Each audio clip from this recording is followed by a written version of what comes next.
Hello guys, so today we are in City Pavilion doing our beautiful Maisha and Luke's wedding, and I'm doing video today, and here is our photographer Shaurav, and here is our another cinematographer Shanta, and here is our photographer Shan. We are doing here wedding reception.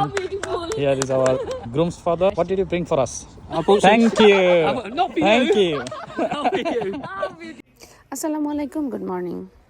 আজকে দিনটা খুবই সানি এবং মাইশা লুকসের আজকে wedding plus reception. So আমরা মসজিদে নিকা শেষ করে সিটি প্যাভিলিয়নের সামনে চলে আসছি ওদের আউটডোর শ্যুট করার জন্য। এই যে ওর লাভলি ফাদার ইনলা মানে লুকসের বাবা ওদের জন্য চিকেন বল নিয়ে আসছে যাতে ওদের কষ্ট না হয়। শুধু বাঙালি বাবা মারা মানে খুব কেয়ারিং হয় না, বাবা মা যদি হয় বাবা মায়ের মতো তো সবাই কেয়ারিং হয়।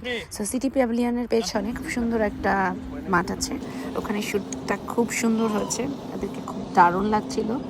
লুকসকে যেভাবে বলা হচ্ছে সে সেভাবেই পোজ দিতে পারছে।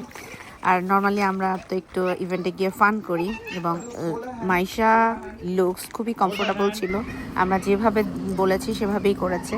সো টিম হিসেবে আমরাও খুব এনজয় করেছি। শুধু আপনি একবার বলেন, আমি তো সৌরভরে মার দিব। ক্লায়েন্ট কমফোর্টেবল থাকলে আমরা ইভেন্টে খুবই মজা করি যাতে ক্লায়েন্ট আরও কমফোর্টেবল হয়, ওদের ন্যাচারাল জিনিসটা চলে আসে। সো এইখানে দারুণ লাগছে ওদেরকে, লুকসকে তো খুব হ্যান্ডসাম লাগছে এবং মাইশাকে একদম বারবি ডলের মতো লাগছে। সো অলরেডি ইনলসরা চলে আসছে, ইনলস ফ্যামিলি, ওরা সেলিব্রেট করছে, ছবি তুলছে। এখানে লুকস তার ব্রাদার এবং ফ্রেন্ডসদের সাথে শ্যুট করছে। সো এই তো নাও ব্রিটিশ ওয়েডিংটাও শেষ, আমরা এখন ওয়েট করব ওর বাংলাদেশি নববধূর মতো যেই লুকসটা ওইটা দেখার জন্য। সো খুব শীঘ্রই নিয়ে আসছি, ভালো থাকবেন, সুস্থ থাকবেন, আমাদের জন্য দোয়া করবেন। আল্লাহ হাফেজ।